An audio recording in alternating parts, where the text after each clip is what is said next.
episode retake of my terrible show, and this time we're recording. And my very, very fun guest for the second time. You've seen him all over the internet. Ryan O'Flanagan, thank you so much for joining me for the second time. Oh, yeah, man. Thanks for having me again. Happy to be back. we saved your seat for you. Yeah. Last time we had a really, really good interview a couple days ago, and I'm a complete idiot, and I forgot to record it. So we'll see. Here we are. Yeah, it was a good practice. I got to practice my answers. Yeah. So again, if you don't mind, tell everyone where they've seen you and how they know you. Yeah, my name's Ryan O'Flanagan. Hello. Most people that know me or follow me, at least on social media, the most common thing people know me from is a series I did for Funny or Die called The Overly Excited Tourist. And that was about 32 videos I did in 2017. And so that's what most people know me from. Occasionally people might know me from stand-up or from very, very small TV things I did.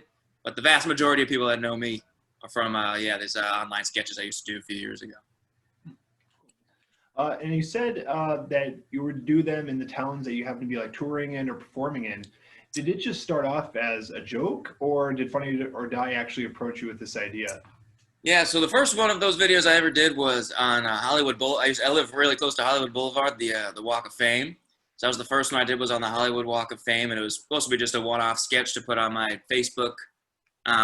Just like I thought my friends would think it was funny. It was just this character, this like dumb guy on Hollywood Boulevard that was like really excited to be there and see all the stars, but he doesn't like actually know who anyone is, and or know any of the sites on Hollywood Boulevard. So he was mispronouncing everything and just saying a bunch of dumb stuff. And that was supposed to be just like a silly sketch for my friends. And then it ended up getting a bunch of views at the time, what I would consider a bunch of views. And so I approached, this is just on my personal Facebook page, just like for my friends. And then one guy messaged me and says, that video is really funny. You got to make it like public, because right now it's only like your friends can see it, I guess. So I had to do that, and then it kind of got a bunch of views from there. And I was like, oh man, maybe this could be something. And at the time, I had just finished shooting the show American Vandal, which is this Netflix show. I had a small role on, and Funny or Die produced that.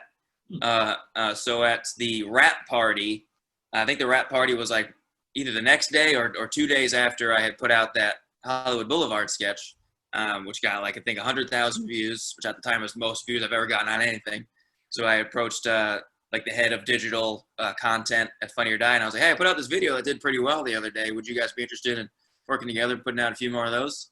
And they're like, yeah, send it to us. And then I sent it to them, and they said, okay, we'll put out, let's do like three more. And I had been planning on traveling for some stand-up for DC and Reno, and I think Green Bay were the first three I was going to do.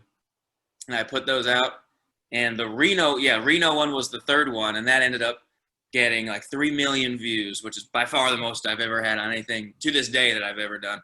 And then they were like, okay, let's make a shit ton of these. We ended up making like 30 of them. And that year I was traveling a little bit for stand-up, so it was mostly places I was at doing stand-up. In the daytime, I would record these dumb videos. Then at night, I would be have no voice, and because I scream a lot in the videos, I'd be exhausted and have no voice and have to do stand-up. That's how it went for about a year. I ended up making I think 32 of those videos. But they ended up kind of routing me through cities too. If I was in like Denver, they would pay for, which is cool, they would give me like a company card and pay for flights to shoot one in Phoenix, one in Salt Lake, and then go to Denver. So that was cool. So they kind of helped me out with seeing a bunch of new cities and stuff like that. It was a fun year. When you would do those, would you like try to get like an hour or two of content and chop it up, or would you just kind of go, like you say, until your voice was shot and you were sick of giving people weird looks? Yeah, I mean, that was a big part of why I stopped doing it, because it was so embarrassing to do in public, because the character is like very loud and screaming and mispronouncing and everything, doing weird stuff. Just with I would do like I would go like that was one of the things I would do, and people would always just like, what is that guy doing? But so it got kind of embarrassing after a while. But yeah, my process was kind of like the night before or the morning of, I would kind of Google things to do in that town, or like weird sites to see. Because a lot of times it would be towns I didn't really know much about. So I'd end up going to like weird museums or, monuments or, weird art installations and stuff that I would find online.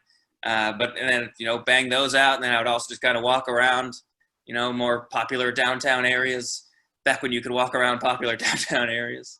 And, just see what I could find. And then get home, start chopping it up. Some stuff wasn't that funny, and I would take it out. And, just kind of editing them myself and kind of putting together the best parts that I thought were funny. Just yesterday, I was out for a walk, and I actually came across the giant dinosaur that you saw in Green Bay here at the Neville Museum. I was like, that's the dinosaur. Yeah, there is. Yeah, because the character would have a bunch of routine things that I would always find a dinosaur and call it a dinosaur, and I had a bunch of catchphrases that I had to work in, which got really annoying after a while for me, as I'm sure for a lot of people. But yeah, I would have to I would always, part of my Google would be look at the name of the city and then dinosaur, and see if I could find any sort of dinosaur statue. Sometimes it would end up being a Sinclair gas station would have one of those brontosauruses or whatever. But for the vast majority of places I went, I was able to find either a dinosaur or something that I could stupidly call a dinosaur. So it ended up working out the majority of the time. Yeah, Green Bay had a nice classic dinosaur. just a classic, just a real by the numbers dinosaur. So I bet your cookies got real. Dude, check this out. This is a special treat for your guest, Mike. Oh, that's over. My cat somehow got out of my apartment and she was just walking on the outside of my window. Anyway, you can edit that out. It didn't end up working out. No, that's saying. What's your cat's name? There she is, though. I'm cat sitting right now. Oh, cat. Oh, okay.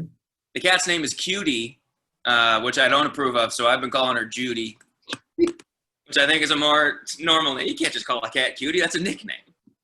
So, yeah, I've been calling her Judy. Now she's all filthy. Where were you?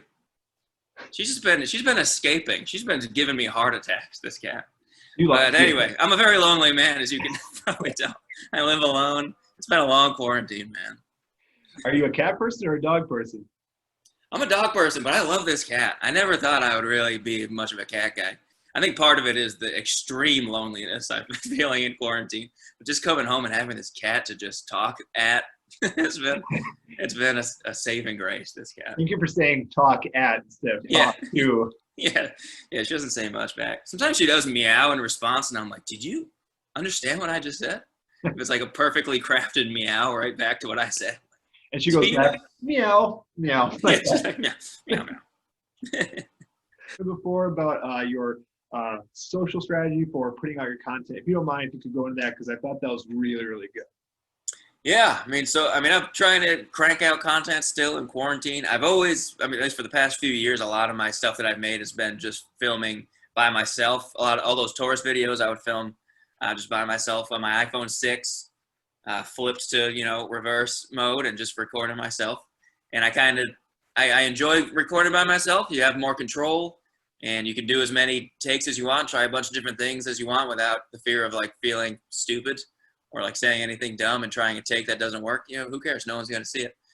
So I've always been into that, and there's a series I'm doing now called Two Different Guys on a Bench, which is just me on two different sides of a bench talking, and I edit them, and I've always liked doing stuff by myself because you can control the pacing as well, which is a fun thing. Sometimes you might record something and have someone else edit it, and they don't really get the pacing you're going for.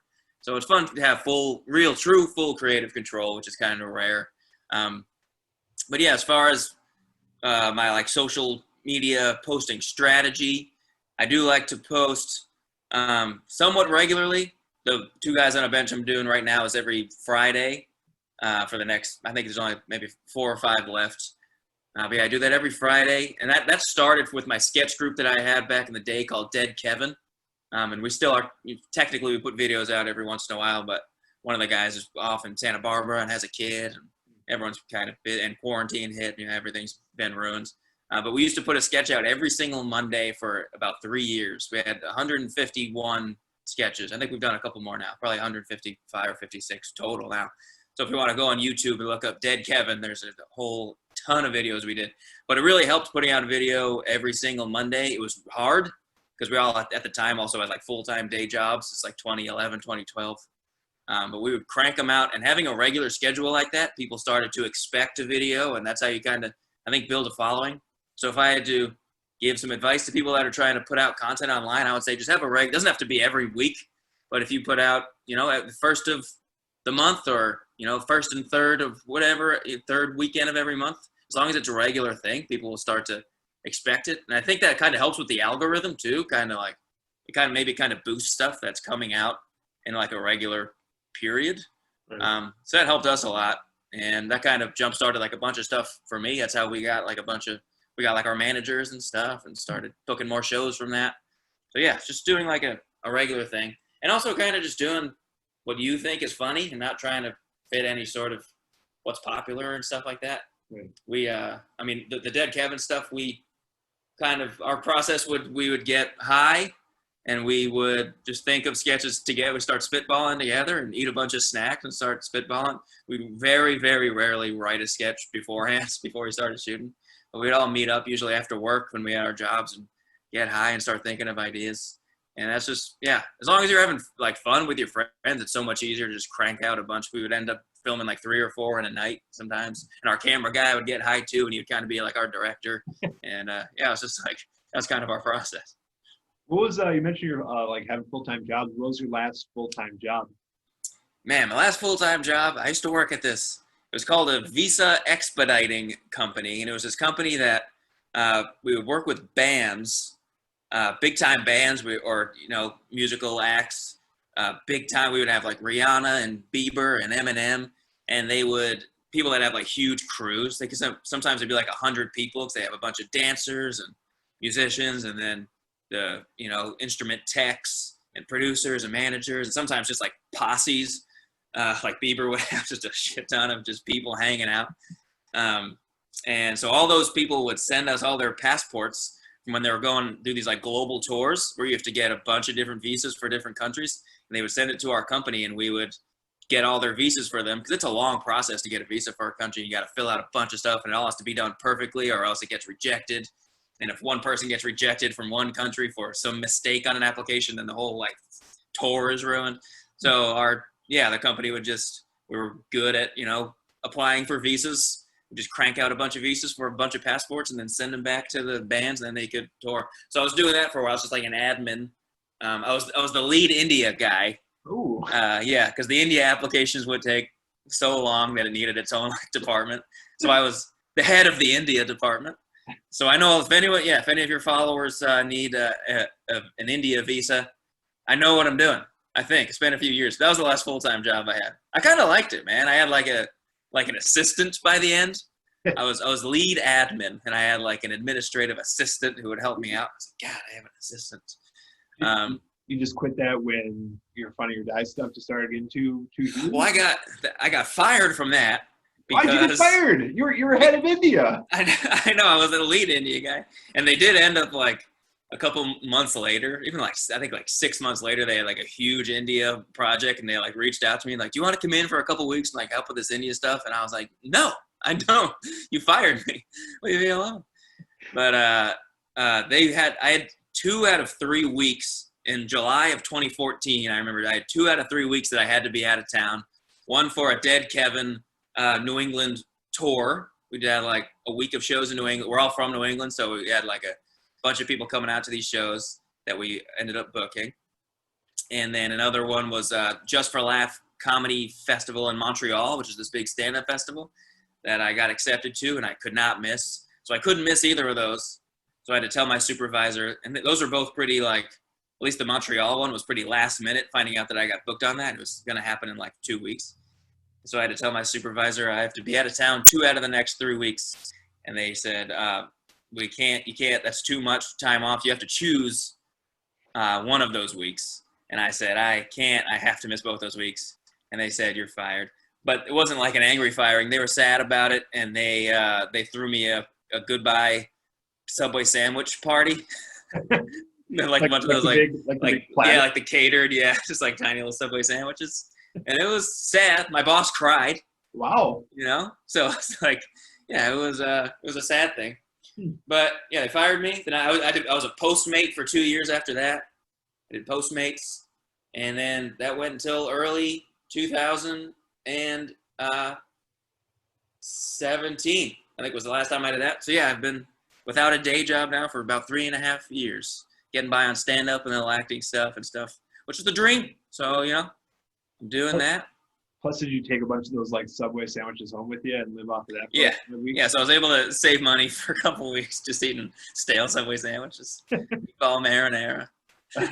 That's cool though. You know, that's kind of like the position I was in a couple months ago, where I decided to just like screw my daytime job. I'm just gonna be a full-time student and just go after it. So, I mean, like, Awesome. you say, like it stinks that it was like a bittersweet ending, but I mean, it's obviously worked out, you know. So. Yeah, I didn't know how long I was going to be able to make it. I stopped doing Postmates, not because I was doing well enough to stop, but because Postmates they made a bunch of changes to their app that was not driver friendly. And I was like, screw this. I'm just going to stop working and see if I can make it. And I've kind of skated by for a while, and I've been able to stay afloat until now. I literally still have the Postmates driver app on my phone in case I have to go back to it. It could happen any day now. But luckily, I've been getting unemployment in quarantine, which is pretty sweet. I was able to qualify for that, so that's been pretty sweet this year. But yeah, still haven't had to go back to a day job for a while. That's Fingers awesome. crossed. Well, look at you now. You know, you're house sitting a cat named Judy. You know, like Yeah, things are good. Yeah, I mean, screw India, screw Subway. You got a cat named Judy, so. Yeah, exactly. Things are fine. I'm doing fine. You can talk to yourself like, I'm doing fine. I'm doing fine. It's okay. It's all right. Yeah. Talk to Judy. I say, am I doing fine? She'll be like, meow. I'm like, is that? Yeah. Do you know what I'm saying? She's like, no, you're not fine. It's like my son's a year and a half, and I used to like come home and be like, how's your day? And he'd be like, blah. I was like, well, my day fucking sucks. Yeah, just feels good to just talk to someone sometimes. And he'd be like, blah, blah, blah, blah, blah. And I'd say, well, you know, that's because he's kind of a jerk. Like, that's why. You know? So, yeah. As long as you get any response, that's all you need. I think that's the point where all I in quarantine. Just any human or any response is good. Yeah. That's your only kid? Yeah. His name is James Francis. He is gigantic. He's really, really big for his size. Nice, dude. Yeah, he's He'll be useful. Well, so he runs like a running. When the world ends. Yeah, but he runs like he'll have his sandwich and he'll run like head down and just like charge at stuff. Oh man, yeah, he's gonna be a fullback. I think that's the plan. If he ever can say a freaking word. But anyways. All right, I won't take up too much of your time. If you want to plug your socials, and this has been recording this whole time, so you will not be getting a third email from me. Yeah, man, I'm on Twitter and Instagram at Ryan O'Flan, Facebook at Ryan O'Flanagan Comedy. My website's RyanO'Flanagan.com. YouTube, Ryan O'Flanagan. Got a bunch of stuff on there. Check it out. Yep. Thank you so much for doing this the second time. I appreciate you, and stay safe, and have some safe travels coming up. Yeah, man, it's good. It's just good to talk to people. So if you want to do this a third time, I'm around. You got it. That's what I was saying to my buddy today. I was like, I think I just like playing Call of Duty with you because it's just nice to socialize. Yeah, exactly. So, all right, peace, man. Take care. Yeah, man. Yeah, thanks for having me. Later, man.